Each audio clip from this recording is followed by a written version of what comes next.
Hey guys, it's Kai from Lucas Land Royals. Hope you're doing well. Today I have another clutch that just hit the ground. Like I said, things are starting to pick up. This clutch is from a Pastel Desert Ghost female. I'll tell you a little bit more about the males later, but first, let's pull some eggs.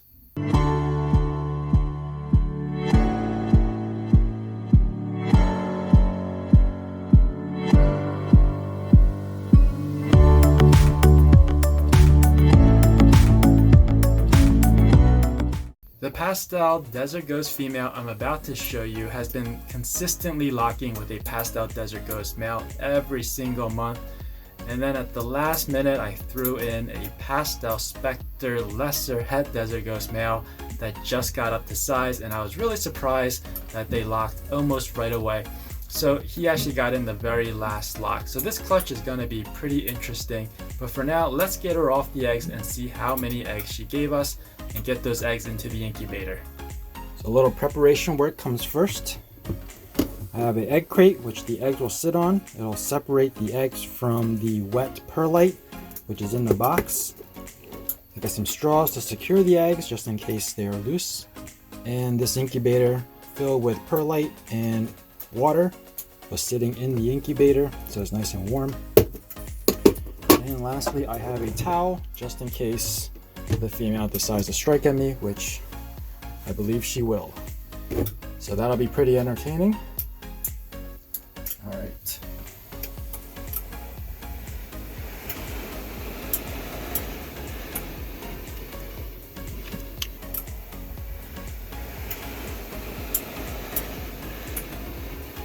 And here she is, all perked up, ready to have a go at me. Now I do need to, let me just get her in frame first. I'm gonna remove anything in here that's loose, that's just gonna get in my way.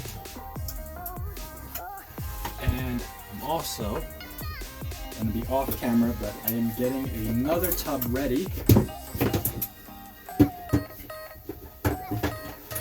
And she's gonna go into the temporary tub in a minute. Oh my goodness, look at all those eggs under there. Come on. Come on. You don't need to look at me. Don't look at me. You're okay. Just let go of the eggs. Oh, you guys can't see this, but she is holding on to those eggs to like dear life. There we go. Look at that. So she is looking empty. I'll check her once I get her out. Oh yeah, she's definitely empty.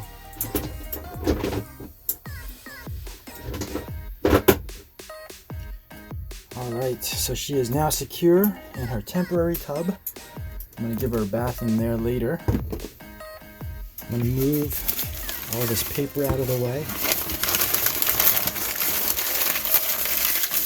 So one did roll, the other ones are pretty much stuck together. So those are okay. And we got a slug. Now usually slugs don't stick, but this one did. So we have to peel that one off. The slug, you can tell just by the size, the shape, the color, texture as well. So before I mark these, I'm going to turn off the light and candle them. Let's work on this one first, and this one is the one that rolled. I'll pick it up so you guys can see. A little bit of dirt on there. And you can see the veins are on this side. So just to roll it in this direction. And now you can see there's an embryo right there in the middle. Alright, so that looks good there. We'll check the other ones. It's got veins, veins, veins. This one needs to be adjusted, if you can see. And that one looks alright. So let me get the lights on. Oh, this one is actually loose as well. Kind of. Why don't I get the lights on and then I can peel these apart.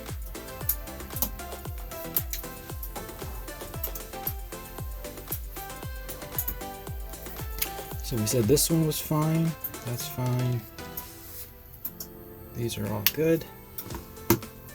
This one might need a little bit of adjustment. These are not stuck together that much. Still a little bit moist. Probably means that she just laid these recently. And while I'm at it, I'm just going to go ahead and peel all of these apart. And this will really help later during the incubation process. If one of the eggs go bad, I can just take it out and not have to disturb the little fellas that are inside the egg during the incubation, during their development. And we can see there's some stuff on these eggs, so it's better to clean them off. That'll prevent mold and bacteria from growing. Alright, so the two that I peeled off that have not been marked, which is this one and this one, needs to be candled again. And I'll show you that. So you see the veins are on the side, and if we turn it, now they are on the top. Same thing with this one. We can see the veins are on the left. We turn it, now they're on the top. And it's simple as that to save an egg. So I'm just going to go ahead and mark these.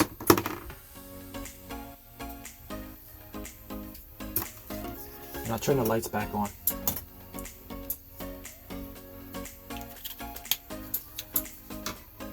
So now that they're all marked, we can just move them into the incubation box.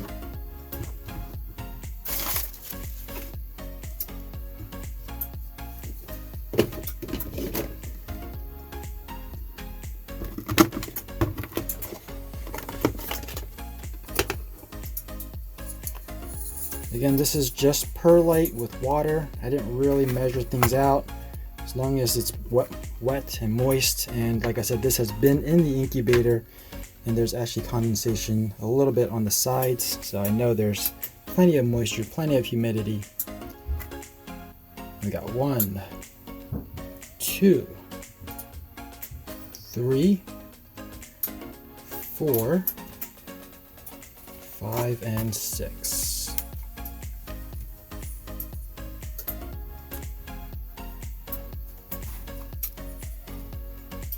Really nice and plump. So now with the straws, just going to secure them so they don't roll. This not only prevents them from rolling, but also prevents them from ever touching the sides of this incubation box. As you know, condensation will collect on the sides, and if the eggs are touching the sides, there's a good chance that the egg shell will wick the water through, and that will potentially drown the embryo or fetus that's inside. I think we're looking good. That one's a little bit loose. We'll shove another straw in here just to make sure. All right, I think we're good. I'll give you another look. Beautiful clutch. Hoping for some desert ghost. Again, if this paired with the pastel desert ghost male, then the entire clutch will be at least a desert ghost, and at best we'll get a super pastel desert ghost. And if the what's the other one? The other one is a pastel lesser specter pet desert ghost, then worst case is we would have a pet desert ghost. Best case, we would have a super pastel specter lesser desert ghost, or we could have a dual solid clutch, so that'll be pretty interesting. Alright, time to put these away, and then we'll come back and clean up the mom. So here is that temporary tub that I was talking about. This is where I placed her after I moved the eggs, and now it's time to just lift this up a little bit and add some water in here. You can see she's in there. So this is just a gallon of tap water that's been treated for chlorine and chloramine. Look at her, see? This is why I have to treat it, because she's going to drink it right away.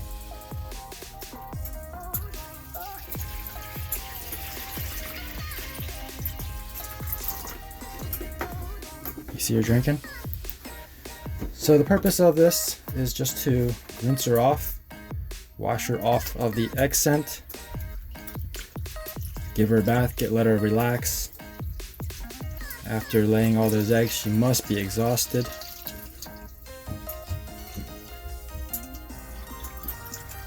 So you can see at the bottom of the screen, that is the temporary tub that the female is sitting in, still in the bath. And over here is the new tub that I set up for her. You can see it's in a different rack. New tub, new water, new paper, everything's new. The rack is wiped down in that section, and that's really to clean everything out, to prevent any cross contaminations, and also to remove any scent or traces of any scent of any other animal, especially of any eggs. So did my best to remove as much scent as possible, and that's really to help get her back on feed. So once she's out of the tub, I'm going to move her to that bin, and then she'll be all set, and hopefully in a day or two she'll go and take a meal.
There's a pretty good chance this is going to be a dual-sided clutch. Of course, only time will tell. In about 55 to 60 days, those eggs should hatch, and at which time I will make another video. You're not going to want to miss it. So if you're new to this channel and you want to be informed of future uploads, make sure you're subscribed and hit that notification bell. If you enjoyed this video, please give me a like. As always, thanks for watching. Please share, and I'll see you guys next time.